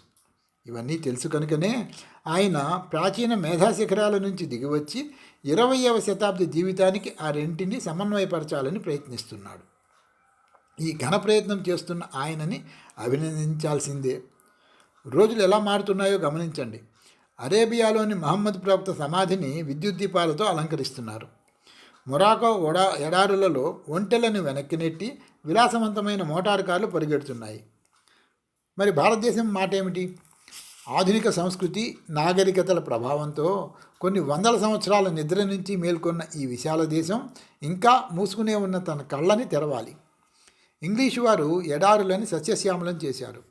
కాలువలు తవ్వించి, ఆనకట్టలు కట్టి, వరదలను అరికట్టి వ్యవసాయం అభివృద్ధి చేశారు. వాయువ్య సరిహద్దులో బలమైన సైన్యాన్ని తయారు చేసి శాంతి భద్రతలు కాపాడారు. అన్నిటినీ మించి హేతువాద దృక్పథంతో కూడిన ఉన్నతమైన ఆలోచనలు ఈ దేశానికి తీసుకువచ్చారు. విధివశాత్తు ఉత్తరం వైపు నుంచి, పడమర వైపు నుంచి, ఎంతో దూరం నుంచి వచ్చిన వారికి ఈ దేశం సునాయాసంగా పాదాక్రాంతమైంది. ఎందువల్ల ఏమో చెప్పలేం. బహుశా రాబోయే రోజులలో ఆసియా దేశాల జ్ఞానము, పాశ్చాత్య దేశాల విజ్ఞాన శాస్త్రము కలిసి ఊహకందనంత అద్భుతమైన మరో నాగరికతను సృష్టిస్తాయని ఆశిద్దాం. నా ఆలోచన ప్రవాహానికి అడ్డుకట్ట వేసి నా యువ సహచరుడిని పలకరించాను. అతడు ఇంకా యమునా నదీ జలాల అందాన్ని ఆస్వాదిస్తున్నాడు. ఆ సంధ్యా సమయ ప్రశాంతత ప్రకృతినంతటిని ఒక దృశ్యంగా బంధించినట్లున్నది. చీకటి పడ్డాక అక్కడి నుంచి బయలుదేరాము. లక్షలాది నక్షత్రాలు ఆకాశమంతా విస్తరించి మినుకు మినుకుమంటున్నాయి. సాహెబ్జీ మహారాజ్ గారు దయాల్బాగ్ వదిలి మధ్య పరగణాలలోని ఒక ప్రదేశానికి కొన్నాళ్ళు విశ్రాంతి కోసం వెళుతున్నారు. ఇదే సమయమని నేను కూడా ఆయనతో కలిసి నా ప్రయాణ ఏర్పాట్లు చేసుకున్నాను. మేమిద్దరం తామర్ని అనే ఊరి వరకు కలిసి వెళ్ళి అక్కడ విడిపోతాం. అర్ధరాత్రి 1 గంటకి సాహెబ్జీ గారు ఆయన సన్నిహిత సహచరులతో పాటు నేను కూడా ఆగ్రా స్టేషన్ చేరుకున్నాను. శిష్యులు ఏర్పాటు చేసిన కుర్చీలో కూర్చుని ఆయన మాట్లాడుతుంటే నేను ప్లాట్ఫామ్ మీద పచారులు చేస్తున్నాను. ఆ రోజు పగలంతా కూర్చుని నేను దయాల్బాగ్లో గడిపిన రోజుల గురించి పునర్విమర్శ చేసుకున్నాను. ఇక్కడ ఉన్న రోజులలో నాకు చిరస్మరణీయమైన అంతర్గత అనుభవం కానీ, జీవిత రహస్యాల అర్థం తెలియజేసే ఆత్మానందం కానీ కలగలేదని తలుచుకుంటే కొద్దిగా విచారం వేసింది. ఇక్కడ ఉన్న సమయంలో యోగ చైతన్యం వల్ల కాంతిపుంజం ఏదైనా నా మనసులోని అంధకారాన్ని కొద్దిసేపైనా పోగొడితే ఆ కాంతిలో యోగ మార్గాన్ని అనుసరిద్దామని ఆశించాను. కానీ నాకు అనుగ్రహం దక్కలేదు. నాకు అటువంటి అర్హత లేదేమో. నేను నా అర్హతను మించి ఆశిస్తున్నానేమో తెలియదు. మధ్య మధ్యలో సాహెబ్జీ గారి వంక చూస్తున్న నాకు ఆయన అద్భుత వ్యక్తిత్వం అయస్కాంతంలాగా ఆకర్షిస్తోంది. అమెరికన్లలో ఉండే అప్రమత్తత, ఆచరణాత్మకత, బ్రిటిష్ వారి స్వాభిమానము, భారతీయుల దైవధ్యానము అన్నీ కలబోసిన వ్యక్తిత్వం ఆయనది. ఈ ఆధునిక ప్రపంచంలో ఇటువంటి వారు చాలా అరుదు. 1,00,000కు మించిన రాధాస్వాములు తమ ఆంతరంగిక జీవితాలని ఈయన మార్గదర్శకత్వానికి అప్పగించారు. అయినా వినయము, నమ్రత మూర్తిభవించినట్లు ఆయన వ్యవహరించడం ఆశ్చర్యం కలిగించక మానదు. పెద్ద చప్పుడు చేసుకుంటూ రైలు స్టేషన్లోకి వచ్చి ఆగింది. ఇంజన్ కాంతి స్టేషన్లోని అంధకారాన్ని పటాపంచలు చేస్తూ ముందుకు ప్రసరిస్తోంది. సాహెబ్జీ గారు తన రిజర్వ్డ్ బోగీలోకి వెళ్ళారు. నేను మిగిలిన శిష్యులతో పాటు వేరే బోగీలో ప్రవేశించాను. ఇరుకుగా ఉన్న బోగీలో సర్దుకొని కొన్ని గంటలు నిద్రపోయి లేచేసరికి తెల్లవారింది. రైలు ఆగిన ప్రతి స్టేషన్లోనూ, ఆ ఊర్లోనూ, దగ్గర ఊళ్ళలోనూ ఉండే సమాజ సభ్యులు వచ్చి కిటికీలో నుంచే ఆయనను చూసి నమస్కరిస్తూ తమకు దక్కిన అవకాశానికి ఆనందిస్తున్నారు. ఒక్క నిమిషం సేపు సద్గురు సాంగత్యం కలిగినా అది అంతులేని ఆధ్యాత్మిక భౌతిక వరాలను ప్రసాదిస్తుందని భారతీయులకి గట్టి నమ్మకం. నా ప్రయాణంలో చివరి 3 గంటలు ఆయన భోగిలో ఆయనతో గడపడానికి అనుమతి కోరాను. ప్రపంచ విషయాల గురించి, వివిధ పాశ్చాత్య దేశాల గురించి, భారతదేశ భవిష్యత్తు గురించి, రాధాస్వామి సమాజం భవిష్యత్తు గురించి చాలాసేపు మేము మాట్లాడుకున్నాము. మధ్యలో ఆయన, నీకో సంగతి నిశ్చయంగా చెబుతున్నాను. నేను ప్రపంచ పౌరుడిని. నాకు భారతదేశం నా స్వదేశం అనే చైతన్యం ఉండదు. నేను మానవులందరినీ సోదరులుగానే చూస్తాను అన్నారు. ఆయనలోని నిజాయితీ నన్ను అబ్బురపరిచింది. ఆయనతో సంభాషించినప్పుడల్లా నేను ఒక విషయం గ్రహించాను. ఆయన ప్రతి మాట, వాక్యము చాలా సూటిగా లక్ష్యానికి చేరతాయి. ఆయనకి తాను నమ్మిన దానిని ఆచరించే ధైర్యం ఉంది. ఆయనతో మాట్లాడటము, వినేటప్పుడు ఆయన మానసిక స్థాయిని అందుకోవటము చక్కని అనుభూతిని మిగులుస్తాయి. ఆయన ఏ విషయం గురించి మాట్లాడినా ఒక కొత్త పదబంధమో, కొత్త దృక్కోణమో శ్రోతలకి పరిచయం అవుతుంది. కిటికీలో నుంచి తీవ్రమైన ఎండ నా మీద పడి ఇబ్బంది పెడుతున్నది. మరే దేశంలోనూ చూడని వెనీషియన్ బ్లైండ్స్ లాంటి చెక్కల అమరికతో కిటికీని మూసేసి ఫ్యాన్ వేశాక కాస్త నయం అనిపించింది. నా బాధ చూసి సాహెబ్జీ గారు తన సంచిలో నుంచి కొన్ని బత్తాయి పళ్ళు తీసి నా ఎదురుగా పెట్టి తినమన్నారు. నీ గొంతుకు కొంత ఉపశమనంగా ఉంటుంది అన్నారు. కత్తి తీసుకుని జాగ్రత్తగా బత్తాయి పళ్ళ తొక్కలు తీస్తూ ఆయన చిరునవ్వుతో ఇలా అన్నారు. నువ్వు గురువుగారిని స్వీకరించే విషయంలో చాలా జాగ్రత్తగా ఉన్నావు. అది చాలా మంచి విషయం. గురువుగారిని ఎంచుకునే ముందు సందేహ స్వభావం ఉండవచ్చు, కానీ ఒకసారి గురువుగారిని ఎంచుకున్నాక మాత్రం ఆయనపై పూర్తి నమ్మకం ఉంచాలి. సద్గురువు దొరికే వరకు విశ్రమించవద్దు. ఆయన అవసరం తప్పనిసరి అన్నారు ఆయన. ఇంతలో రైలు ఆగింది. ఎవరో తామర్ని అని అరిచారు. సాహెబ్జీ గారు లేచారు. ఆయన శిష్యులు లోపలికి వచ్చేలోపు నాలో చెప్పలేని అంతర్గత ఉత్తేజం, నా గాంభీర్యాన్ని, నా పాశ్చాత్య అహంభావాన్ని, మతం గురించి నా వ్యతిరేక భావాలని అన్నిటినీ పక్కకు పెట్టి నా పెదాల్లోంచి ఈ పదాలు వెలువడ్డాయి. దయచేసి మీ ఆశీస్సులు అందిస్తారా అన్నాను. ఆయన చిరునవ్వు నవ్వుతూ కళ్ళజోడులో నుంచి ప్రేమగా చూస్తూ స్నేహపూరితంగా నా భుజంపై తట్టారు. నా ఆశీర్వాదం నీకు ఎప్పుడో ఇచ్చాను కదా అన్నారు. నేను నా బోగీలోకి తిరిగి వచ్చాను.